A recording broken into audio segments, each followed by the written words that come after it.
Can Miami's defense get home against the hottest quarterback in all of college football in Ole Miss's Trinidad Chambliss? That and some Palace intrigue we got to talk about that might affect who wins the semifinal at the Fiesta Bowl between Miami and Ole Miss. What's up, kinfolk? It's RJ Young. I am not on a step mill. If this is your first time watching Adapt and Respond, thank you for joining us here. We talk college football year round. If you're into that, go ahead and hit that subscribe button. Like this video. Answer the question in the comments below. Who's going to win this game? Is it going to be the hottest defense in all of college football in the Miami Hurricanes, or the hottest offense in all of college football in the Ole Miss Rebels? Really, this is an intriguing matchup for all of us involved, frankly. It's got everything you want.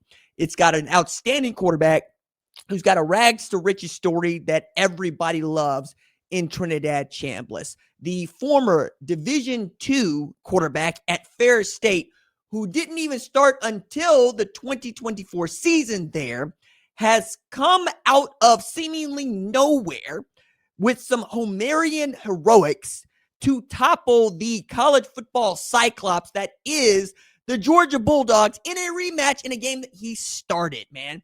Played outstanding football and put together his 8th 300-yard passing performance. And remember, he did not become Ole Miss's starter until week 3.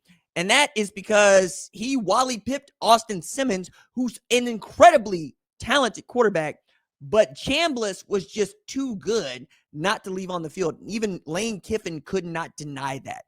He also is just the 4th quarterback in Ole Miss history to put together a 300-yard passing and 100-yard rushing performance in a single game. And he did it in the playoffs in their first win against Tulane, which they dispatched the Green Wave like they did earlier in the year.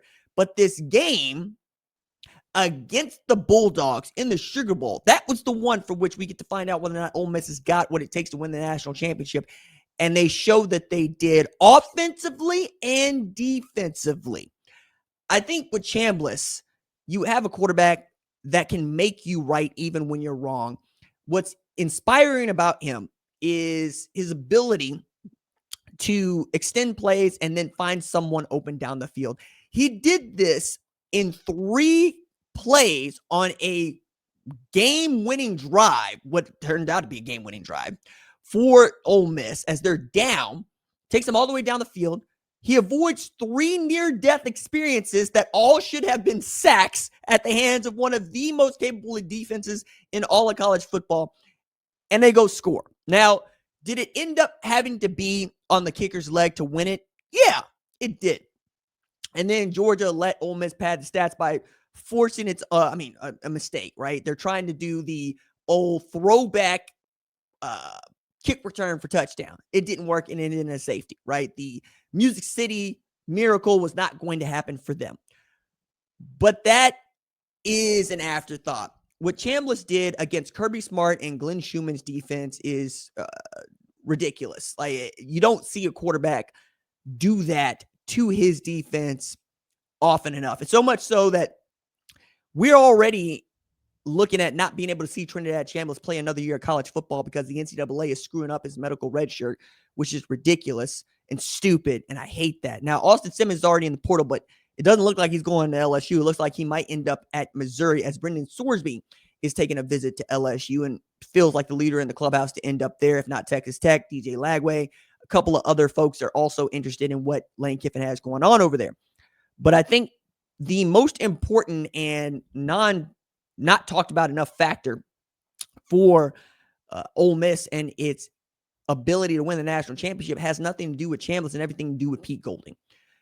Pete Golding's 2-0 in the college football playoff.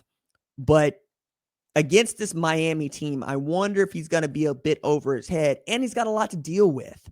He has an offensive staff that is crumbling underneath him. Like Kevin Smith, the running backs coach at Ole Miss for this last game in the Sugar Bowl, may not be on the sideline for the Rebels in the Fiesta Bowl because Lane Kiffin won't allow it.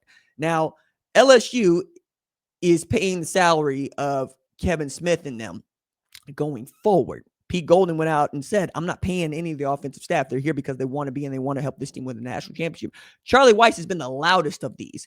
He told Lane Kiffin, I want to be your offensive coordinator at LSU. I also want to see things through with the team that we put together that has an opportunity to win the national championship. And it feels like with Charlie Weis in the box, Ole Miss has its best opportunity to win the national championship. If you lose Charlie Weis as a play caller and you have to leave it up to Joe Judge, I don't think you get the same results. Joe Judge is responsible for the clock management on the field, and it didn't go as well as it should have against Georgia. That said, Trinidad Chambliss has also said, I need my offensive coordinator. I really have to rely on that guy. And I understand that as a person that gets to work in front of a microphone and then write with my byline. There are two people that I depend on more than anybody else in my professional life: producers for the show and editors for the work that I do. Not only do they help me understand what it is that I have to go execute, they help me avoid mistakes. They help me see things clearly. I always say that doing a show like this and writing at a place like foxsports.com is a team sport.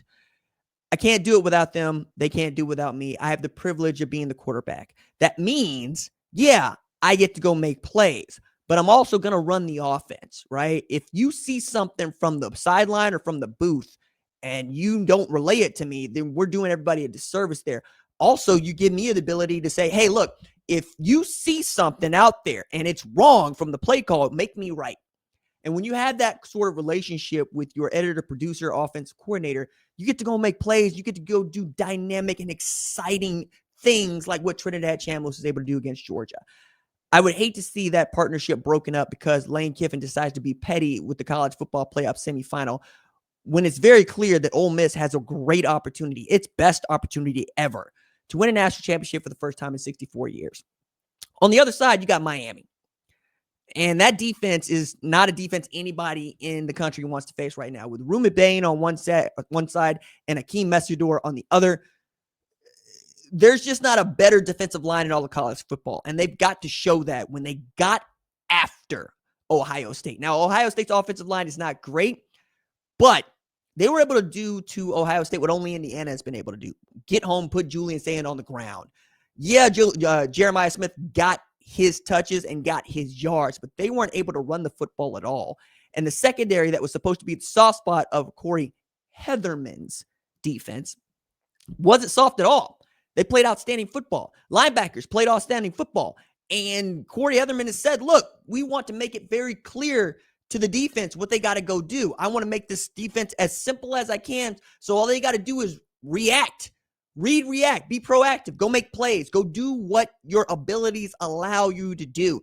On the other side, Mark Fletcher has been the talisman for this team. When he's running the football well, they can do no wrong. CJ Daniels seems to be open all the time. Malachi Toney seems to be open all the time. Carson Beck makes great decisions. Now, if it's going to go the other way, if it's not going to go Miami's way, it is going to be because Carson Beck makes mistakes. That said, if Carson Beck decides to play the kind of football that he showed himself capable of earlier this year, cancel Christmas. They're winning going away because this is a Miami defense that hasn't given up more than 26 points to any opponent all season.